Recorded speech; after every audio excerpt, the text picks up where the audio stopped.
ఆదికాండము 4వ అధ్యాయము 3వ వచనము. కొంతకాలమైన తరువాత కయీను పొలం పంటలో కొంత యెహోవాకు అర్పణగా తెచ్చెను. హేబేలు కూడా తన మందలో తొలచూలు పుట్టిన వాటిలో క్రొవ్విన వాటిని కొన్ని తెచ్చెను. యెహోవా హేబేలుని అతని అర్పణను లక్ష్యపెట్టెను, కయీనును అతని అర్పణను ఆయన లక్ష్యపెట్టలేదు.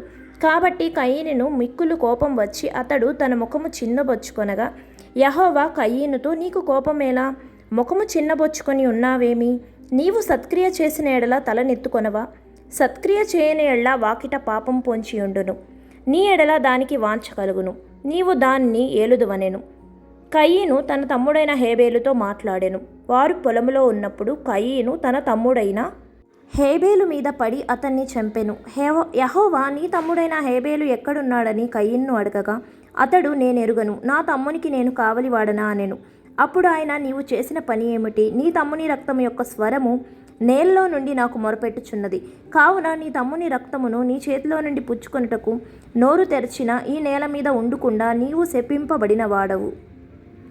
నీవు నేలను సేద్యపరచినప్పుడు అది తన సారమును ఇక మీదట నీకియ్యదు. నీవు భూమి మీద దిగులు పడుచు దేశదిమ్మరివై ఉందువనెను. కయీను దేవుని చిత్తము కాని అర్పణను అర్పించాడు, కానీ హేబేలు విశ్వాసంతో అర్పించాడు. అందుకే దేవుడు హేబేలు అర్పణ మాత్రమే స్వీకరించాడు. కయీను తన అర్పణను దేవుడు స్వీకరించలేదు అని బాధపడటానికి బదులుగా హేబేలుపై అసూయ పడ్డాడు.